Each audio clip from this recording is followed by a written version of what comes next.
Petrol ডিজেলের পরে এবার সিএনজি। গত 2 সপ্তাহে চতুর্থবার দাম বাড়ল সিএনজির। মঙ্গলবার সিএনজির প্রতি কেজিতে 2 টাকা দাম বাড়ানো হয়েছে। ফের দাম বাড়ল সিএনজির। কেজি প্রতি 2 টাকা দাম বাড়ানো হয়েছে সিএনজির। গত 15 দিনে কেজি প্রতি 6 টাকা দাম বাড়ল সিএনজির। সিএনজির মূল্যবৃদ্ধিতে ভাড়া বৃদ্ধির আশঙ্কা। কলকাতায় প্রতি কেজি সিএনজির দাম 93.50 টাকা। আলিপুরদুয়ারে সিএনজি সবচেয়ে বেশি 97.50 টাকা।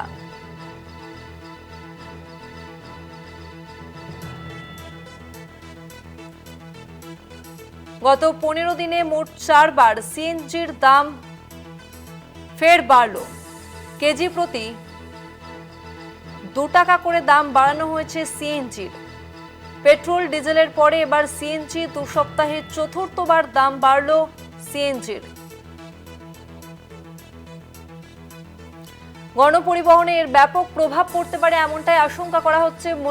অটোর মূল্য বৃদ্ধি ফের বাড়তে পারে এমনটাও আশঙ্কা করা হচ্ছে।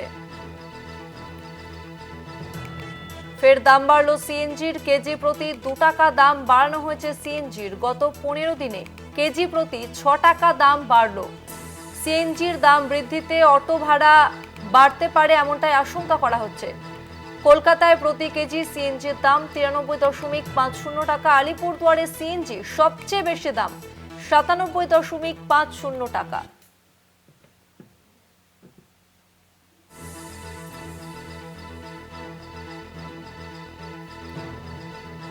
গত 2 সপ্তাহে মোট 4 বার ফের দাম বাড়ল সিএনজির।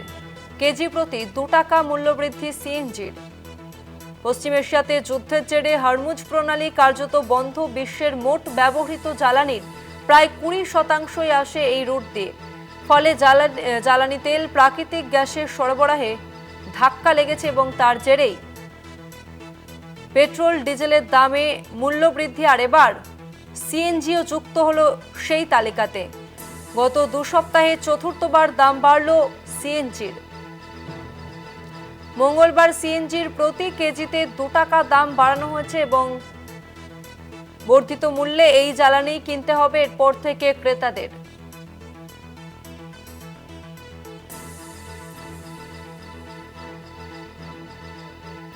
কথা বলবো আমাদের সঙ্গে এই মুহূর্তে ফোন লাইনে রয়েছেন তৃণমূল সাংসদ দোলা সেন।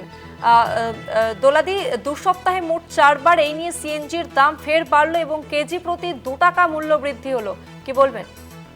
2014 সাল থেকে আমরা আচ্ছে দিন এবং বিকশিত ভারত এবং মোদি হ্যায় তো মুমকিন হ্যায় জমানায় বসবাস করছি এবং ডবল ইঞ্জিন গভর্নমেন্ট বাংলায় করার জন্য প্রচুর চাপ চলছিল। সেই চাপেও ওরা সফল। ফলে যা হওয়ার তাই হচ্ছে, মানুষকে তার দাম দিতে হচ্ছে। পেট্রোল, ডিজেল, সিএনজি সমস্ত কিছুর দাম 4 তারিখ থেকে আজকে 26 তারিখ এর মধ্যে 4 বার বেড়েছে। পেট্রোল, ডিজেল এবং সিএনজি তিনটেরই দাম 4 বার বেড়েছে 4 তারিখ থেকে 26 তারিখ।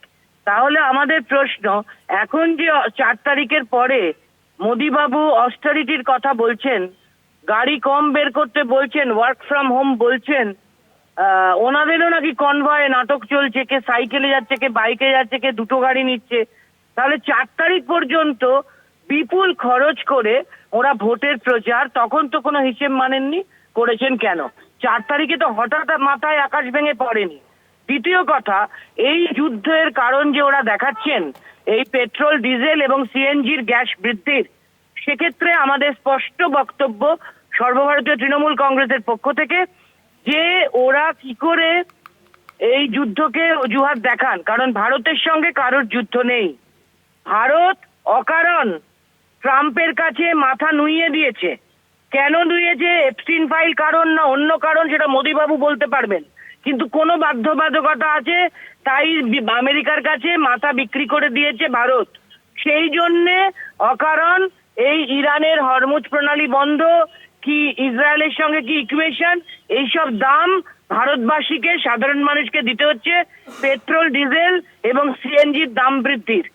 কিন্তু রাশিয়া রাজি আছে আমাদেরকে ক্রুড অয়েল দিতে, আমরা নিচ্ছি না কেন? কি বাধ্যবাধকতা? মোদিবাবুকে তো তার জবাব দিতে হবে। আজ নয়, কাল নয়, পরশু এই কুৎসা, অপপ্রচার, ষড়যন্ত্র, মিথ্যা, অন্যায়, তানাশাহি শেষ কথা বলবে না। শেষ কথা সত্য, ন্যায় এবং মানুষই বলবেন। এই জবাব ওনাদের দিতে হবে। ভারতবাসী হিসেবে বা একজন সাধারণ মানুষ হিসেবে আমরা অত্যন্ত চিন্তিত যে জিনিসপত্রের দাম কোথায় যাবে, আর কতভাবে বাস ভাড়া, ট্রেন ভাড়া ইত্যাদি বাড়বে, মানুষ আর কতভাবে আক্রান্ত হবেন। যদি 4 তারিখ থেকে 26 তারিখ মাত্র এই কটা দিনের মধ্যে, 22 দিনের মধ্যে 4 বার পেট্রোল, ডিজেল এবং সিএনজির দাম বাড়ে, তাহলে এরপরে অটোর ভাড়া কোথায় যাবে, বাসের ভাড়া, ট্রেনের ভাড়া কোথায় যাবে এবং সাধারণ জিনিসপত্রের, নিত্য প্রয়োজনীয় জিনিসের দাম কোথায় যাবে, তার জবাব এবং তার ব্যবস্থা মোদিবাবুরা কি করবেন। দোলাদিয়া, আসন্ন অধিবেশনে লাগাতার এই পেট্রোল ডিজেলের মূল্য বৃদ্ধি নিয়ে আপনারা কি সরব হবেন? অবশ্যই আমাদেরকে দল থেকে বা সাধারণ মানুষের পক্ষ থেকে রাজ্যসভাকে এমএলএরা ইলেক্ট করেন, লোকসভার এমপিদেরকে মানুষ সরাসরি ইলেক্ট করেন। তো আমরা ইলেক্টেড রিপ্রেজেন্টেটিভ অফ পিপল। আমরা যখন আমাদের রাজ্যের পক্ষে প্রতিনিধিত্ব করব, মানুষের পক্ষে প্রতিনিধিত্ব করব, সেই জন্যই আমরা এমপি হয়েছি লোকসভা বা রাজ্যসভায়। তখন অবশ্যই আমরা সামনের যে বাদল অধিবেশন, সেখানে আমরা মুখ খুলবো। তবে শুধু অধিবেশনের জন্য আমরা অপেক্ষা করে বসে থাকবো না, আমরা নিশ্চয়ই মানুষের পাশে দাঁড়িয়ে মানুষের জন্যে রাস্তাতেও থাকবো, লড়াইতেও থাকবো। বেশ, ধন্যবাদ আপনাকে।